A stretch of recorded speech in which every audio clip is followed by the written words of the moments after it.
Father, forgive them for they do not know what they do. Ayun, sabi nga, ulit ko lang, talagang napakalaga ng pagpapatawad talaga. Kasi kung paano ka naman natin sa pagpapatawad, kailangan magpapatawad ka talaga, period. Wala talaga pagpatawad ka, dahil tinatawad ka ng ating Panginoon. And that pleases the Lord. We may forgive one another, that pleases the Lord. Number 2, truly, I tell you, today you will be with me in paradise. Wala akong magtuto ko yun, kunding kaligtasan. Jesus really care for our salvation. Kaya nga po, ibibigay niya na buhay na kanyang butong na anak dahil He really cares for your salvation. Our salvation matters most to our God.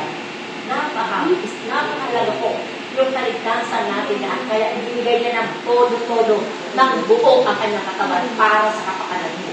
Para hindi ka mapahamak upang kamtan mo ang wala ng God. So yun po yun, yung pangalawa. Pangatlo, woman, behold your son. Behold your mother. Ayun po.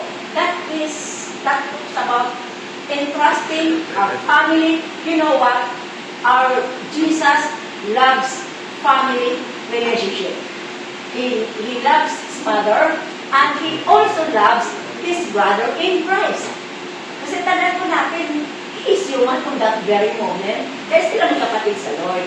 Kaya mahalaga talaga kay Lord ang pamilya.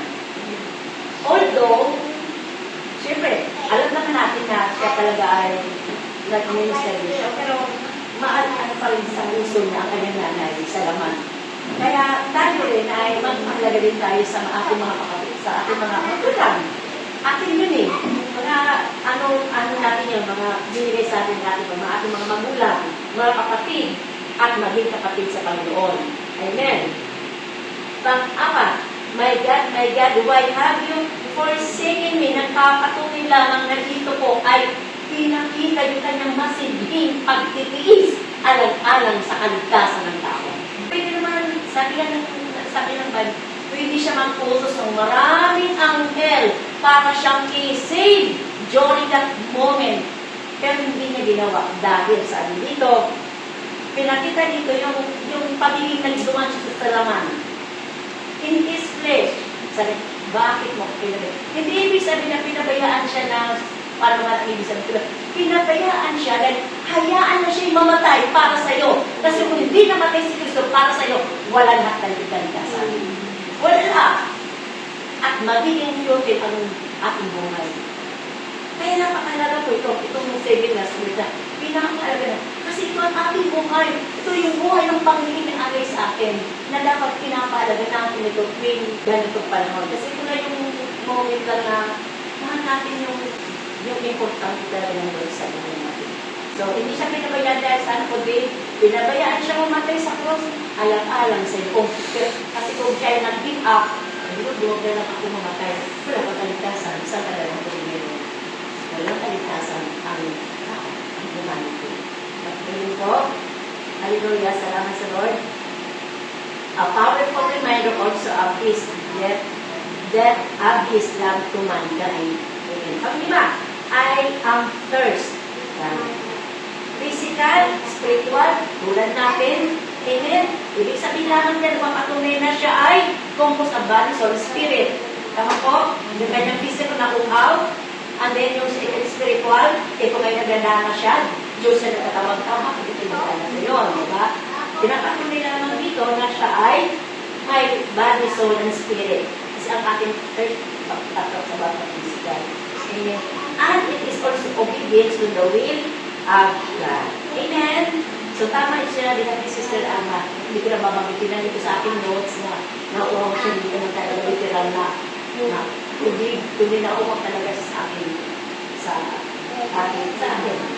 Tapito, amin, it is finished. Completion of Jesus' mission, tama sinabi ni Brother Jake, and his sacrifice on the cross. Tapos na, walang dapat idagdag ang ginawang pagbibigkas ng ating Panginoon. It is finished. Sama po, wala na. Kaya wala na ganun-ganun. Wala na yung sakripisyo.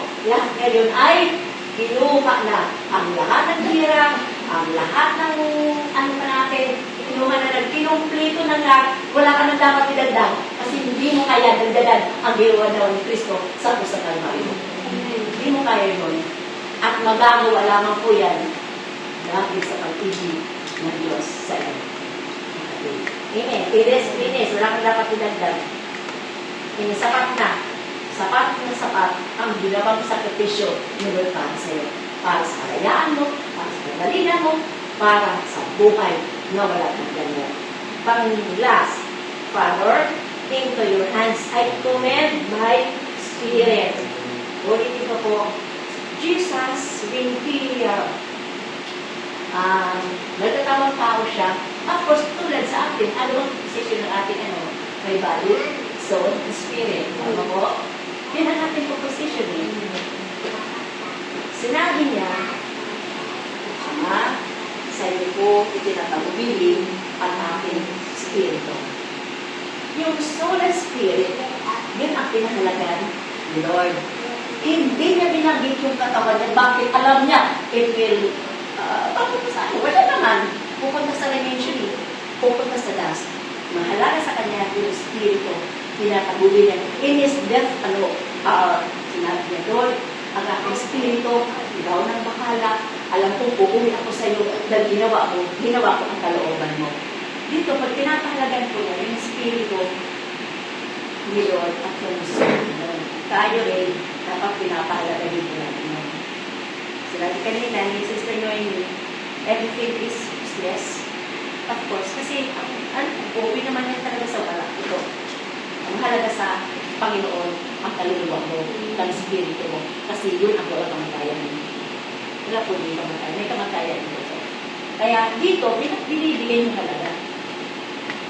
Binibigyan ng halaga yung spirito natin. Kaya sabi niya, Lord, I commend my spirit and then give breath is last. Sa ibang version, kasi hindi namin ko sa letter from our labor, rin natin, then he died. Ibig sabihin, pagkasabi lang doon, pero hindi ko wala nang kasunod doon, kunin namatay na siya.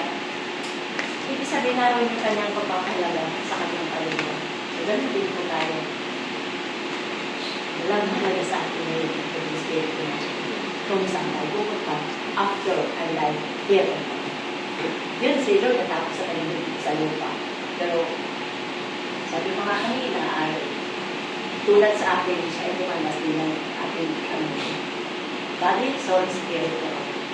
Nung siya ay malapit ng alagutan ng Bina, itinagulin yung kanyang spirito, which is the most important thing, very essential sa parte ng katawan ng tao, yung pagkatao ng isang tao, yung soul and spirit.